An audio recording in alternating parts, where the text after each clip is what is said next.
Hello friends, నమస్తే అండి. Friends, మనందరికీ గులాబీ మొక్కలు అంటే చాలా ఇష్టం. గులాబీ మొక్క ఇష్టం లేని వాళ్ళు ఎవరూ ఉండరు.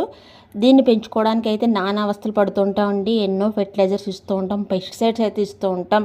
కానీ మనం వీటితో పాటుగా అప్పుడప్పుడు మొక్కలో వచ్చే కొన్ని మార్పులను గమనించాలండి.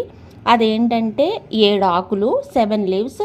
ఇది 7 లీవ్స్తో ఒక బ్రాంచ్ అయితే మనకి సైడ్ నుంచి పొడవుగా పెరిగిపోతుందండి.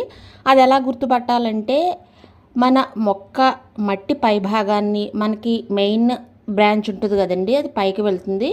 ఆ బ్రాంచ్ కిందన మట్టిని తాకుతూ సైడ్ నుంచి పొడవుగా బ్రాంచ్ పెరుగుతుందండి. దీనికి ఎటువంటి మొగ్గలు కానీ పువ్వులు కానీ రావు. ఇది పొడవుగా పెరుగుతుంది.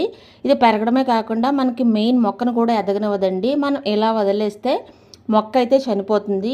దీన్ని మనం ఎప్పటికప్పుడు గమనించుకుని, ఈ మొక్క స్టార్టింగ్లో వస్తుంది కదా, దాన్ని మట్టి కింద భాగాన ఈ బ్రాంచ్ని అయితే కట్ చేసుకుని మళ్ళీ మనం మట్టి అంతా తవ్వుకుని ఫెర్టిలైజర్ ఇచ్చుకుంటే సరిపోతుందండి. Thank you friends.